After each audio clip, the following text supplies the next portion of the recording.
Why do you look like my mommy when she tries not to cry? The child asked the CEO. Nathan Caldwell had his name carved into an entire hospital wing, but that night he could not get past the waiting room. Rain slid down the glass walls of Boston Children's Hospital, turning the city lights outside into long trembling lines. The lobby was too bright, too clean, too full of quiet panic. Parents sat with paper cups of coffee gone cold. Nurses moved quickly in soft shoes. Somewhere beyond the elevators, a child was crying in the thin, exhausted way children cried when they had run out of strength. Nathan stood near the windows in a charcoal suit that cost more than most people's. Rent, one hand still holding his phone. The call had ended 3 minutes ago. His sister Claire had developed complications after heart surgery. The doctor had used careful language, stable for now, monitoring closely. Next few hours are critical, which meant there was nothing Nathan could control. That was the part he hated most. Caldwell Medical Systems had supplied diagnostic equipment to half the hospitals in New England. Nathan had donated millions to cardiac research. His company's logo was on a plaque near the entrance.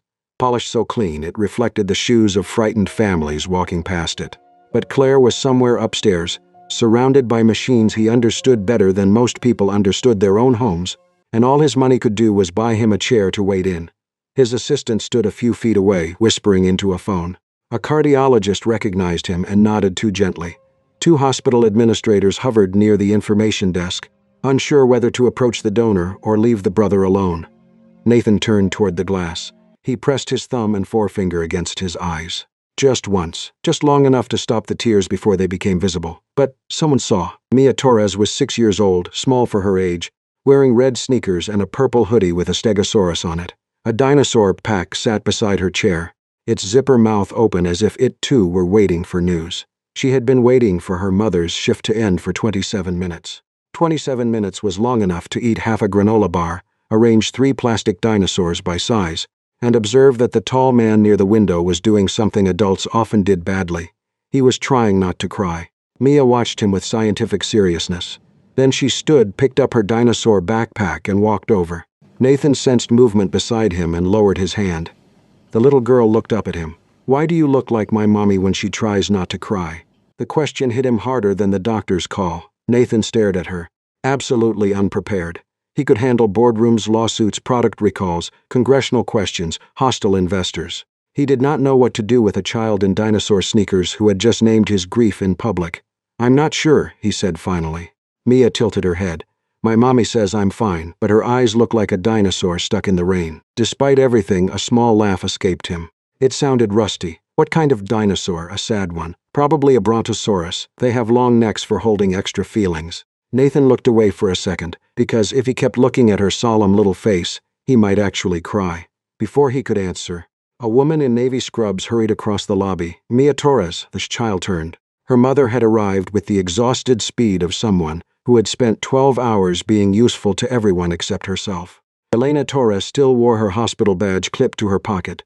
Her dark hair was twisted into a loose knot, and there were faint pressure marks on her face from a mask she had worn too long. She stopped when she saw her daughter standing beside Nathan. "I'm so sorry," Elena said quickly. "She's not supposed to bother strangers. She didn't bother me." Elena looked at him properly then. Recognition changed her expression. Not excitement, not admiration, embarrassment. "Oh," she said, "Mr. Caldwell." Mia looked between them. "You know Mr. Almost Crying?" Elena closed her eyes for half a second. Nathan almost laughed again. "Almost." Elena touched Mia's shoulder. Gentle but firm. "This is Mr. Nathan Caldwell. His company helps make some of the hospital machines." Mia's eyes widened. "You're the boss of the machines, in a way. Can you fix hearts like machines?" The lobby seemed to fall silent around the question. Nathan's throat tightened, because that was exactly what he had spent his life trying to believe, that if he built better devices, funded better labs, hired better doctors, managed better risks, then the people he loved would stop being fragile. But Claire's heart did not care how many patents he owned. "No," he said softly, "I wish I could." Elena began to pull Mia back. "Sweetheart, that's enough." "It's all right," Nathan said. He lowered himself into one of the lobby chairs so he was closer to Mia's height. The movement surprised his assistant, who took a half step forward before thinking better of it. Nathan looked at the child. "How do you know when your mom is trying not to cry?" Mia considered this as if asked to explain advanced paleontology. "Kids know when adults lie with their faces." Elena's cheeks flushed. Nathan glanced at her. For the first time, He noticed the strain under her composure, the careful posture, the tired eyes. The woman who had probably told her daughter, "I'm fine," so many times the child had turned it into evidence. Before anyone could say more, a hospital employee approached Nathan quickly, lowering his voice. "Mr. Caldwell, press are downstairs. They're asking about Caldwell Medical Systems and the pricing investigation. If anyone sees you here like this, they may connect it to your sister." Nathan's face changed by instinct. The CEO returned first, shoulders straight, jaw set, eyes drying before they could betray him. Elena saw it happen. So did Mia. The employee continued, anxious. If the reporters caught him crying in the lobby, Claire's condition could become a headline before the family had even understood what was happening. Nathan looked toward the elevators. He could leave, hide upstairs, return to the private waiting room reserved for donors and board members, become the controlled man everyone expected. Instead, Mia unzipped her backpack and pulled out a crumpled tissue, printed with tiny green dinosaurs. She held it out. "Dinosaurs are good for emergencies." Nathan looked at the tissue, then at Elena, who seemed caught between apology and something softer. He took it. "Thank you," he said. Then he sat back down, not in the private room, beside the little girl with the dinosaur backpack and the mother who looked like she had been holding herself together for years. For the first time that night, Nathan Caldwell did not feel powerful. But he did not feel completely alone either. Nathan saw Elena again 3 days later in the diagnostic wing. Claire was still recovering upstairs, stable but exhausted, and Nathan had learned that hospitals had their own kind of time. Minutes stretched during test results.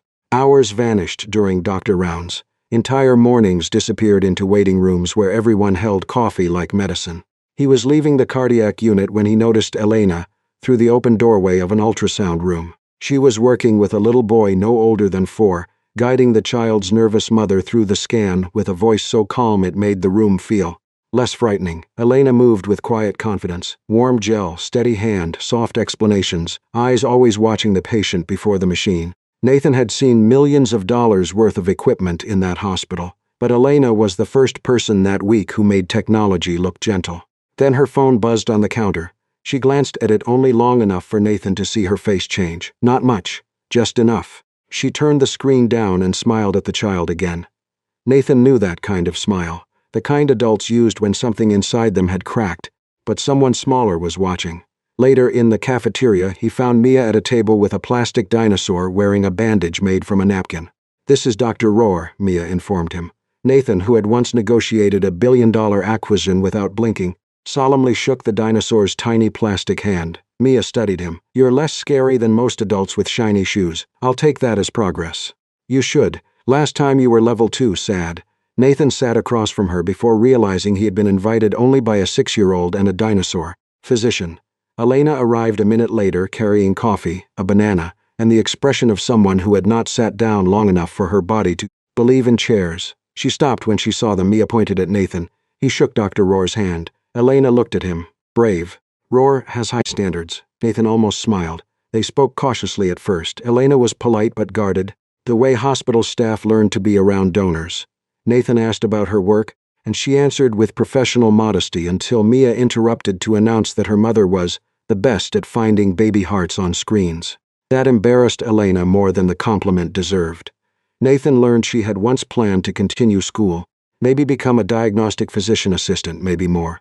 But then came marriage, Mia, divorce, rent, insurance, shifts, and the kind of life where dreams did not disappear dramatically. They were simply rescheduled until no one remembered the original date. Elena spoke of it without self-pity. That made Nathan want to help. The impulse rose in him, clean and immediate. Tuition support, rent relief, childcare, a scholarship fund. A phone call to someone who could make several problems smaller by noon. He did not get halfway through the thought before Elena saw it on his face. "No, I didn't say anything. You were about to look generous." "I have a generous face. You have a face that says a committee is being formed around my life." Mia leaned over her notebook. "Mommy is level 3 now." Tina looked down. Mia had drawn a purple marker titled, "Adults Almost Crying." Level 1 says, "I'm fine too fast." Level 2 looks out windows for too long. Level 3 drinks coffee without blinking. Level 4 holds bills like bombs. Nathan found his name under Level 2. Elena's name was under Level 4. Neither adult knew what to say. Then Elena laughed first, small and unwilling. Nathan followed, and for a moment the table held something almost normal. The moment did not last. That evening Ryan arrived late to pick up Mia. He came through the lobby with a guitar case over one shoulder, hair damp from rain, apology already prepared. He had missed Mia's school performance that afternoon, again. He said rehearsal ran long, then traffic, then his phone died. The excuses came out like songs he had played too often. Mia stood beside Elena, holding Dr. Rohr against her chest. She did not cry. That seemed to hurt Elena more. Ryan noticed Nathan before he finished apologizing. His posture changed. Shame became defensiveness. Defensiveness became accusation. He asked whether this was the reason Elena had been too busy to remind him about the performance. Whether she was shopping for a richer father for Mia now. Whether a man with hospital